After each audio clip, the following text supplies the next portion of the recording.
Assalamu alaikum. You're watching Views and News and I'm Faisal Rehman live from Islamabad. Today we'll be talking about the upcoming budget that is going to be announced tomorrow, the federal budget 2019-2020.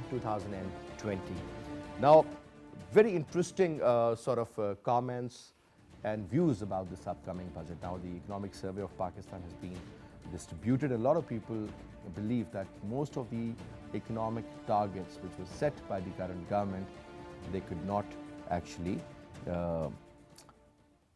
complete those, and they missed all the major key targets. Now, this is what we will be talking about. Plus, obviously, when we talk about increasing the tax base or, for example, controlling inflation, there are a lot of areas which are pretty much out of the current limit of the government. Because when you talk about inflation or you talk about the current rate of interest, that is the highest at the moment. So there are multiple factors involved.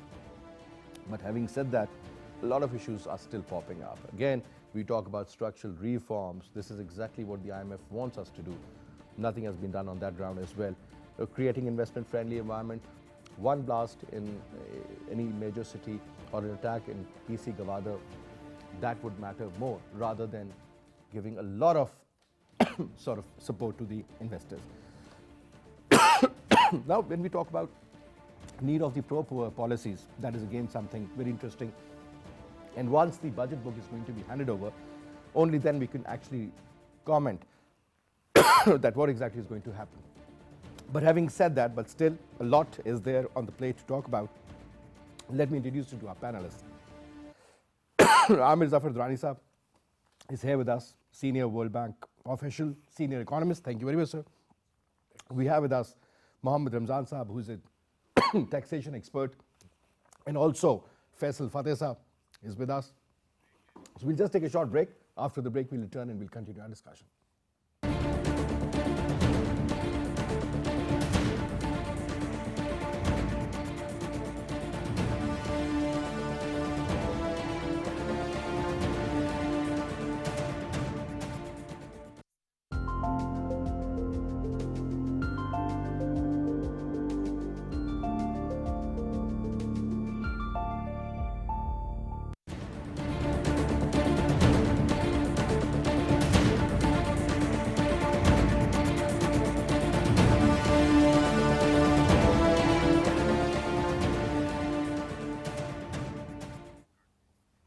Welcome back after the break. Now, Amir Saab, talking about the federal budget 2019 and 20, I'm sure you have the major points with you. What should an average person expect now from the government, sir? Because the current situation seems to be very tight for the PTI, but having said that, so many promises were made. And now people are expecting a little too much maybe, but still the position to give out doesn't exist, I guess. Your take, sir. Well, thank you very much, Faisal. I think that it all depends on defining what an average person is, because if you kind of ask me, in my definition, the 60–70% of the people who I categorize as average people, I mean, they'll feel the brunt indirectly. I mean, because they probably are the people who don't consume directly imported products, so they'll feel the brunt in transport, they'll feel the brunt in basically energy, electricity prices.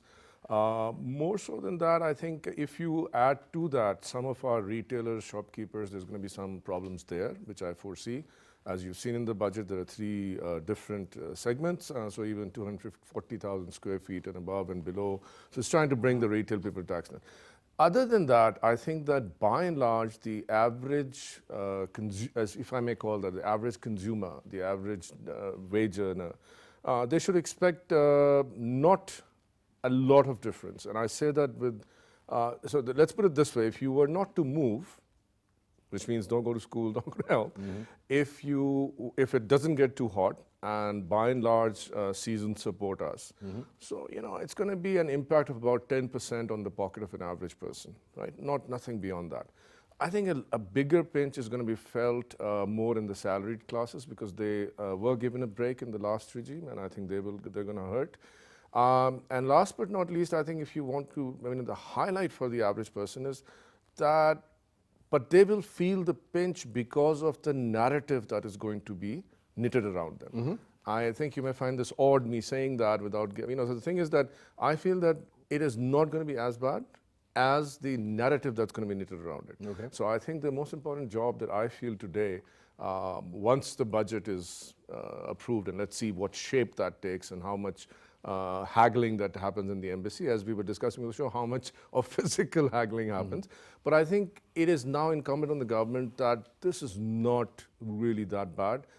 They can live with it. I mean, some of us, we've lived 50 plus years, so we have seen the good, the bad, the ugly. I grew up in the era of the sugar ration cards, and I think that it can be handled. I think the government needs to start thinking about a narrative as to how to assuage and calm the average person. The other people, the business, the retailers, the large industry, things like Coke, the MNCs, they are going to, that's a totally different story. So I'll just stop here because your question was about the average person. So you think, shouldn't expect much, but government is going to do whatever is in their given capacity? They will, and I think that one thing I didn't mention is, to me, the average person is also the poor person. So I count them on, because, the poverty rate, as we know, has gone up in the last 4 to 5 years. Different numbers, but I do believe we are exceeding 30%. I think, and that depends on how you qualify or quantify poverty, but I think that if the government is smart, this is the time to show that they are, as they call Riyasat-e-Madina, and I think this is where the Saeed program, you've seen Sania Nishtar's announcements. So if some of that, including the BISP and everything, and by bundling all the poverty initiatives under one umbrella, I think we may see the poor actually being targeted properly and be seen being targeted. All right. Now, Faisal Fateh, your take on the same point, sir. How do you see this and what's going on? What are the rumors and the sort of info you have? I think first you have to look at, since we are going to IMF program, the government doesn't have that much of a wiggle room to give that much to the, whether it is poor population, whether it is towards the industry, whether it is anybody. So there is very little wiggle room there, right? Secondly, the target they have set, this budget is purely going to be a tax collection based budget, right? Revenue generation, and even revenue generation tax collection. So we are talking about increasing our tax collection from 4 trillion to 5.5 trillion. That's 1.5 trillion more. That is 37.5% more. And if you look at the overall tax structure that you have a very regressive tax structure where more than 80% of your tax collection comes through indirect taxation, right? So I believe that yes, since we don't have that kind of a progressive or direct taxation system, and if we are very serious about increasing this tax from 4 to 5.5 billion, it will pinch everybody. It will pinch more towards the lower segment of the society, the bottom of pyramid of the society. In absolute numbers, it might not pinch them that much more, but their disposable income or their income is already so much shrunk that even 5%, 10% would be a lot for them. Especially with inflation going to 9%, that is official figure, right? And your interest rate is already at the highest, 12.75%, 12.75%, right? So that being said, but we have to be cognizant of the fact that the government doesn't have that much of a wiggle room. Right, government doesn't have that much. You have already, you are almost in the IMF program other than the approval through the board. I think you have already increased the interest rate. You have already listened to what they wanted with the exchange rate. And what is remaining is, I think, so tax collection, that's about it, right? So with that being said, I think so the budget will be felt, and I would completely agree that one thing that this government could do better is build a narrative around it. They have to come up with a narrative. They have to explain it. There is nothing else. Yes, there is small wiggle room which they are trying to do by increasing. They have a narrative and they're selling it well. I mean, Zardari Saab has been picked up by an app.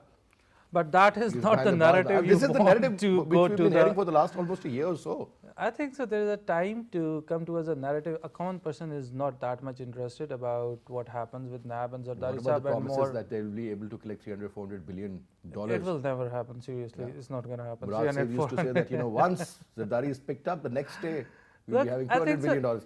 I think so. If you look, I will just finish. If you look very, what you have picked up on, whenever pre-election your narrative is different, but coming into government your narrative has to be different. It's everywhere in the world. I think so with this government what happened was they were not fast enough, or they were not, maybe it's their first time, whatever it is, they were not able to that transition their narrative from pre-election stage To post-election. to post-election stage. And if you are still going to be in the pre-election stage narrative, it's not going to be that good for the business community. It doesn't mean that you have to let people go. I'm not talking about, whether NAV would do it or whether economy. No, not that narrative. But we don't want that narrative out of government, out of opposition to be in the public. Because people wouldn't mind Zardari being in or out, or Nawaz Sharif being in the jail or outside. The point is, at the end of the day, it's more about economy and their lives, If, Of for course. example, if the money is returned or whatever the negotiations are all about, but at some stage, let's suppose if there's a deal done, and Pakistan ends up getting some decent amount from them, that is what is going to matter to the most, rather than if he is, for example, sentenced for 20 years or whatever. Will it make any difference? No, sir. Tomorrow they'll be in power and then they'll say that all these cases were fake. And see, we are clear. So, since we have missed out on almost every single economic indicator, interestingly, as far as the tax collection is concerned, same the case is. Though the aims and objectives are pretty high, but having said that, sir, despite the fact that they have announced so many amnesty schemes, I remember during the last couple of months of Nawaz Sharif Saab, there was one amnesty scheme, and again there's another. And then again, now they say that they'll be able to fetch a certain amount. But it seems that things are not that great on that level. So now Imran Khan Saab is practically saying that people will not get this sort of, relaxation or the opportunity again to declare their assets and all. Is it working? No. Thank you. You know that last year has been passed in this situation that where we could not achieve anything because every target we missed from revenue collection, from growth, inflation rate was very high. But I hope so during this budget what we are expecting, because we can see this from the perspective of the business community, from the perspective of the educated community, and from the perspective of the common man. So as far as from the perspective of the business community, they are ready to listen that this budget would be a stringent one. They will have to contribute towards the taxation because they are already, they are ready for this, because this budget would be a stringent one with respect to taxation, because the IMF has given the target 5.5 trillion this year. We could not achieve even 4 trillion. So from this point of view, business community is ready. And one thing is that we can set path, and we can see that this budget would set path towards the economic stability, because last year, there was no stability, and that's why we could not achieve the targets.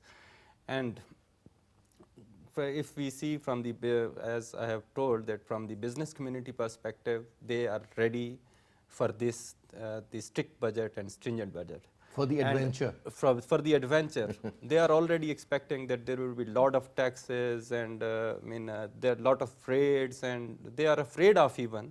They are lobbying for this, that this should not be in the case, but it will be like this. They are ready for this. And if we see from the educated community, like middle class, so they will be more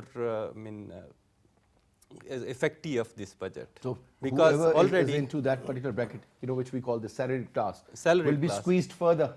Will be squeezed further. Last year, as you know, in the last tenure, Miftah Ismail, they announced certain tax relaxation for this class. From 1.2 million, there was almost 2,000 tax. So we have heard that during this budget, they will be taxed also. And one effect would be this, and another is inflation. You already know that has gone from 9%, even more. So that will also affect. It will go more. Even I can expect that it will go more than 10%. I fail to understand. Whenever there is an announcement regarding the inflation control, first thing which we see is that the interest rate goes up. But sir, it doesn't actually work on the grade of economy. See? Yes. So despite the measures taken by the government, that particular step isn't that effective. Is it just because the IMF really wanted them to do it, or do you think it was worth it, basically, sir? This is 12.75%, sir. This is theoretical. This is a theory that of the monetary policy, that if you increase the interest rate, then your available money would be less, and then you can control the inflation, but it does not work. Who's because going to there take are money many from the banks? Yes. Which investor is going to go and take money on this interest rate Yes. when your growth rate is expected to be much lower than 3%? Yes, I but mean, there are the- multiple confusions. But in the population of 220 million, the basic needs, the people have to spend in any case. I mean, they cannot live without those necessities. So they have to spend. So you cannot already, people are not using so luxurious things in Pakistan, except to 1 to 2%. Others are just carrying on their lives. So the middle class will be more effective, and the common man, the middle class, part of the middle class will shift to the poor, towards the poverty. So some relief So- for the pensioners, for the retired people, and for the government employees? Should we For the expect some relaxation for them? No, they are going to tax. As I have heard that they are going to tax, which was last year, which was 1.2 up to 1.2 million. 100,000 a There month, was, basically. yes, 100,000 a month. There was no tax. Now they will be taxed, and inflationary factor and other Different factors. slabs would be introduced. Yes. So Now, sir, coming back to you, Dhrani Saab. Now, when we talk about creating business-friendly environment or a conducive environment, I mean, there are so many ingredients in that. Mashallah, we are missing on most. The point is, sir, no matter what sort of an advantage you give to a foreign investor, sir, your security, no matter you look after it for 6 months and suddenly something goes wrong. And now, during the last couple of months, we are seeing, yesterday there was a very tragic news that 3 army officers, a colonel, a major, and a captain, along with one of the Havaldar, they were martyred. Rest of the 4 got injured when there was an IED blast. Then also got to know that there was a major who was shot dead in Karachi. So these sort of activities you cannot eliminate, you can minimize. And certainly we have seen a different pattern that out of nowhere, these bomb blasts, which were very much in control, they've started occurring. People are being shot. Then again, you know, problems in the North Waziristan, or for that matter in Balochistan also, they're emerging. Attack on Gwadar PC wasn't a joke either, sir. Obviously that was a message sent by the enemy to all those who wanted to, you know, invest. Now, this is going to increase. So this is what I believe in, because this is what the Indian design is now. Modi is again in power, and the next 4 years for him and then Imran Khan, no matter what happens, but since he is there with the new team and much more hardliners, I would say, even the gentleman who's been appointed as the External Affairs Minister is a very tough cookie to negotiate with. Now, looking at all this, sir, do you see something positive happening, sir, in the future on that front, sir? Or this so-called the conducive environment is just going to be a statement in the book, sir? Okay, I think, Faisal, this is a difficult question to answer. So, I mean, you've just spun a political economy, sort of angle It's on important, business. sir. No, it's very important. So, I think that allow me 3 to 4 points on this. The first one is that technically we have to separate what we call normally business environment and foreign direct investment from actually what is real business environment that is needed. And someone mentioned, I think, about agriculture, and I think that's very important that we are not looking, so we got to separate the traditional stuff that World Bank, the multilaterals, most bilaterals emphasize, oh, you got to make this easy. We already have a very heavy MNC sector, multinational sector, which is PBS runs on it, right? So basically we need to be careful, PBC, sorry, runs on it, and we need to be careful to make sure that we don't get back into that whirlpool which BOI often puts you in, saying that, oh, you know, we got to bring in this next year. Let's focus on next year, because that's going to lay down the foundation, as was said by my colleagues, that, you know, this is the time to sort of take stock of what's happening. So what do we take stock of in terms of the business environment? It is to do 2 or 3 things. My second point is that taxpayers and all these, yes, the net's going to go around, but you know, those 5 sectors that were zero rated are now going to be taxed, and yes, they say that, oh, the GST won't be 17%, but let's see what happens. The 2 sectors that I think we need to focus on is IT and agriculture. And I think that I say IT because IT is kind of, it's not in front of our eyes, but because I work in it, I actually invest in it, I have people, I run a business in it, and I can tell you honestly that this is an area which is going to be a harbinger of foreign exchange earning for us, not your traditional export sectors.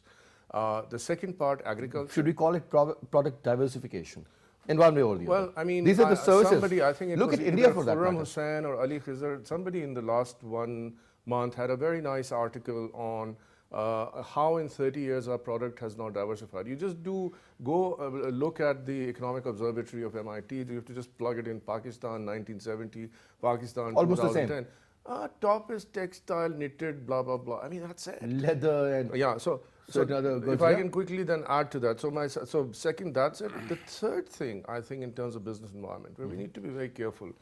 We have some as I agree with my colleague here that, there's not much wiggle room, as you said. But I think where there is room is people are still going to invest in real estate, because that's where our savings and other investments are going. So, and it's not being recorded the way it should be recorded. So therefore, I think this documentation of economy and focusing on the low-income housing sector is going to generate, because I keep telling people that if you look at inputs to housing sector, especially low-income housing sector, barring some steel, cement, we are overzealous on it and we can fill it in, labor, so barring POL, petroleum oil and lubricants, you pretty much can do this at home. So that's a massive engine that can start up, and you can mobilize investment from the private sector, not relying on government to actually. So what does government do to enable this? I'm not asking for subsidies.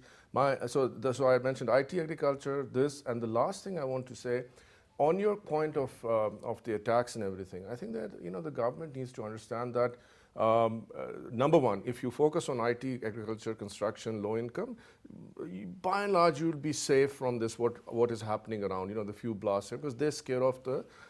We've become immune to it. I mean, it's not a nice thing to say, but I think that we are able to handle it as a nation. We're very resilient. So I think what we need to do on that is actually, again, this comes back to my first thing, narrative on what does it mean by business environment? What does it mean today living in the 5th generation warfare era, where this is bound to happen? I'm sure we are doing this somewhere in the world as well. And there's nothing wrong with it, because this is far better than being wiped out as a human race by exploding a nuclear device. But I think the nuclear experiment and the nuclear armament we need now is how to build narratives in the era of 5th generation warfare and control and lead the business environment. So I think that's really that makes a lot of sense, actually, and especially when you talk about those particular products which we mastered once in exporting, like textile, towels, you name it. Those market shares basically we lost, and those are captured by Sri Lankans, by Bangladesh, by the Indians, by Turkish, by even Guatemala. Vietnam is a different league altogether. But what I'm saying is product diversification and value addition, I think, is the new name of the game. If they really want to, I mean, no matter how many great policies you make, but if you're selling the wrong product in the wrong market to a wrong person, will not justify. And global demand, Faisal, if exactly. I'm sorry, You need global to get demand has market gone oriented. down. Exactly, sir. Global demand Absolutely. has gone down. Yeah. So we should move toward where the demand lies. I don't think we have enough able people to sort of determine that and tell the decision makers that this is what you need to do and this is how it is going to be done. I mean, look at, and we don't even need to sort of have our own marketing research team. You just cut, copy and paste, sir. Look what other countries are doing. Don't you think that this is the time to sort of sit down, join your head together, and then come up with something which is productive? I think rightfully said. Look, 60% of your export, even more so, is textile, and everything else is just differentials in it, right? Very small amount. And what we had in last 10 years, or even before that, I would say, starting from the Musharraf era, we had import-led growth, or we had consumption-led growth, right? Last 5 years, we subsidized our imports. We kept the dollar so low, it subsidized our imports. So there was no incentive for manufacturing, or even if you talk to a business person, it was far more easier to get an import license than to put a manufacturing unit on.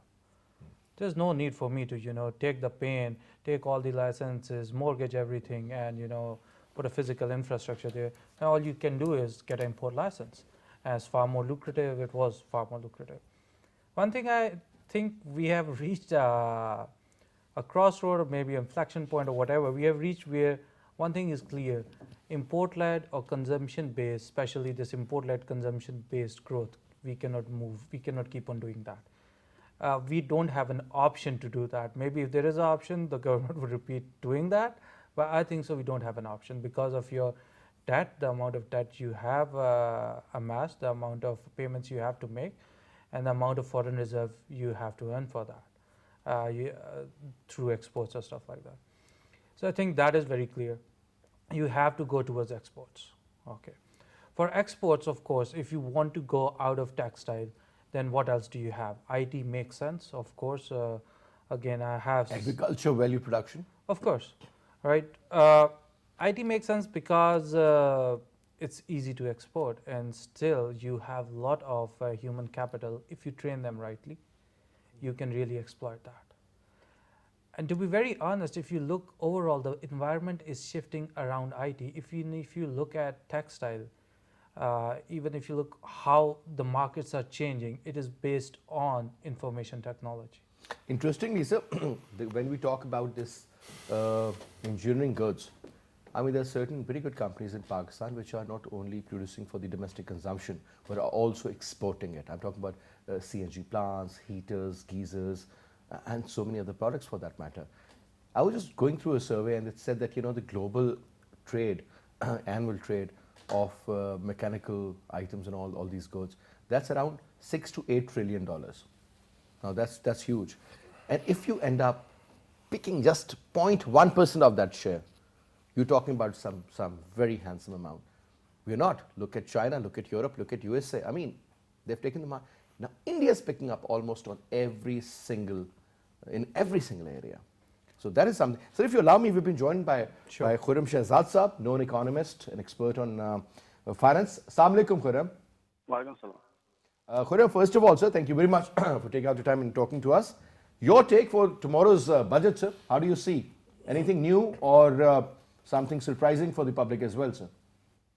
I think it will be more a tax-laden budget, and as you must have seen, the total target is about 5.5 trillion, which is a gigantic task, of course, and it would be about 35% up from last year, even though the last year's target has already been missed by the policymakers. But still, this is a huge task, and of course, there should be a lot of new areas to cover to generate. Should we consider rather this as an over-ambitious approach, sir, of the government, sir? Because target you can set for 15.5 trillion. I mean, target is not an issue. Every cricket team before they play, I mean, they always want to score more than 350, but sometimes you end up scoring less than 150. See, this is exactly what is happening, unfortunately, to us, sir.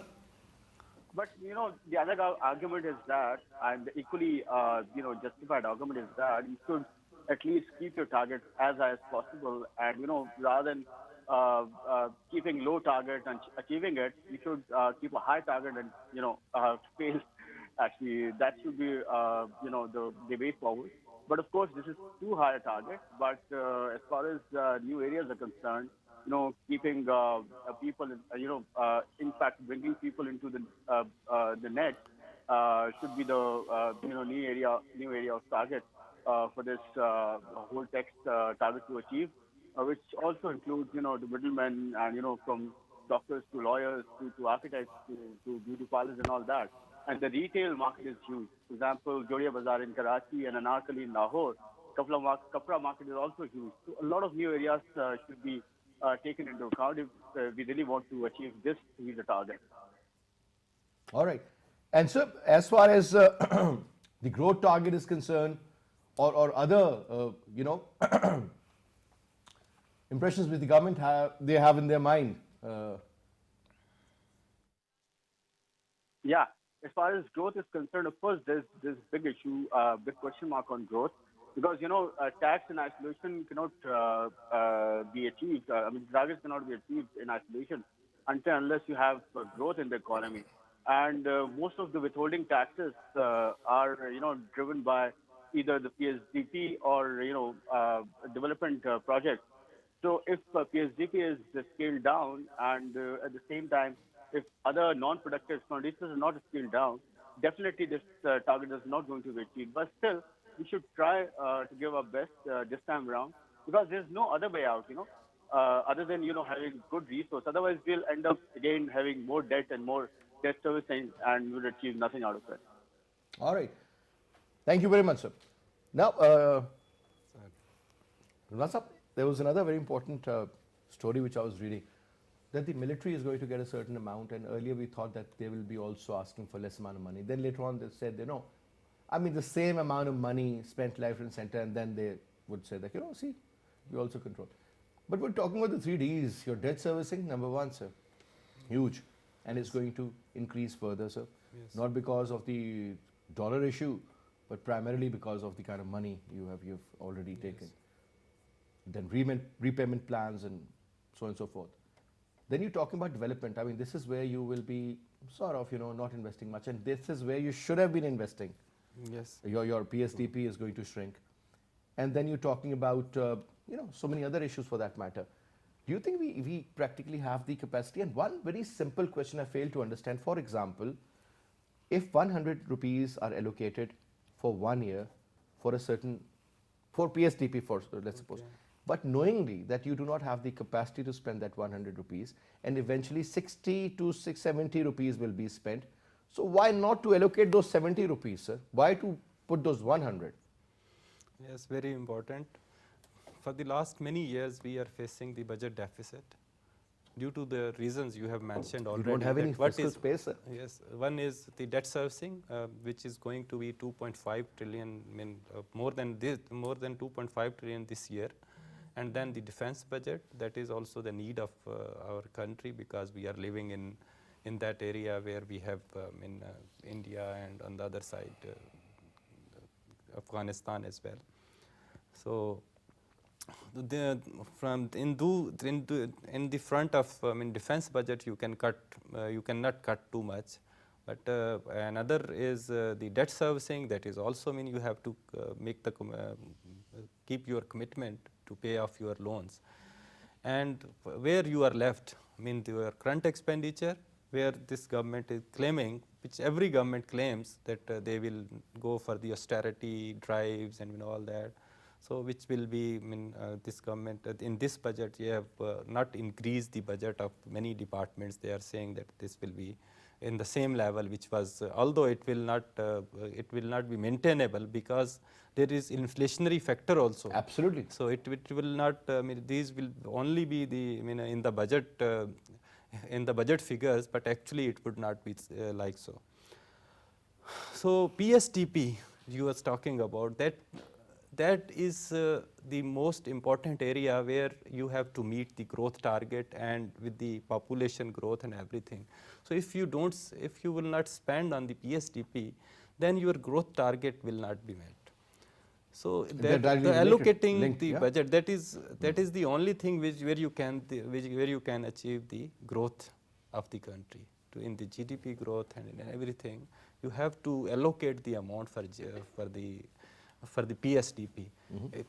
Even some the government departments are in some areas they don't have the capacity, but even then, if you don't allocate this, then where is the space to grow?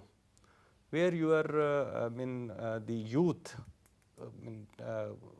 the population, which you have to meet 7% growth target if you want to employ your current labor, the manpower, then unemployment will increase if you will not allocate the looking at the current so this is very necessary. Population they have to by allocate. 2020, yes, another 80 million youngsters will not have a job. Yes, so that's why PSDP is very necessary. But they have to create the productive spending on the PSDP, so that you can attain the growth. And then we were talking about the margins, where we can from where we can achieve the growth target. As our service sector is contributing 59%, and industry has already shrunk to 20%, less than 20%. Agriculture. So then agriculture, that where we have room, but this government, we have heard that certain exemptions which have been granted to agriculture, and like sugar, rate of sales tax is being enhanced from 8% to 17%, and then there is a reduced rate of sales tax on agricultural equipment. So that is also being maybe abolished. It is heard. We will see tomorrow what happens. But whenever you see that in the budget, wherever exemptions and everything is granted, that are based on some calculations on the growth target, and we want to grow something, and that's why those exemptions are granted. And we were talking about the zero rating of the 5 export oriented sectors. If we will not export anything, then we will where we will have the foreign reserve, where balance of payment, where it will go. That is So again how a will very, very how will important point, make the how will we will make the international payments? So that is also necessary, and IT is good sector to focus on. So services sector, and then also 5 export oriented sector, they also need to be focused, because without export we cannot maintain our balance of payment, and that's why our dollar parity, rupee parity, that will also affect in this way. So there are certain things which need to be balanced, and we should carry on the certain things which have already been set through calculated on some calculations. So we should not change much, but the one good thing is that they need to focus on undocumented economy. So they are I going think that to, is very important. Sir, that is very important. If you look at these statements issued by Dr. Hafiz Sheikh, Yes. I mean, he was very categorical. Number one, he said that the rich people of Pakistan do not want to pay taxes, and the poor people of Pakistan, whether you talk about their education, their health, or other facilities for that matter, Yes. they are suffering because of the white elephants. Even Yes, undocumented. Yeah, exactly. I mean, what's the point? Do you think there's some major steps are on the plate for the for Pakistan by the current government, sir? Hafiz Sheikh Saab has been brought in again. I mean, he made a lot of claims, a lot of promises when he was he was holding the same portfolio in PPP's time. So I want to see that what change after 10 years he's going to bring in, sir. Because this is all what I have heard before also.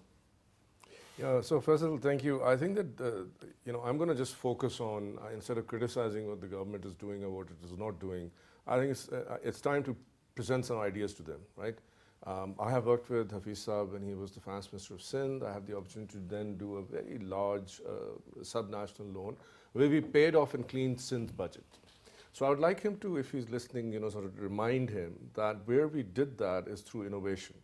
His tenure as the Finance Minister of Pakistan was a little lackluster as compared to his tenure as the Finance Minister of Sindh. Yes. And that was primarily because he had an innovative team, he had an innovative cabinet, education, Hamida Khoro, I'm not saying Mr. Sumro was the most senior, but a very supportive governor, so. I remember him, I was in Karachi at that time. Yeah. Absolutely. So I think that 3 or 4 areas, and if I may just quickly present them. First, I think we don't talk enough about government expenditures and SOEs.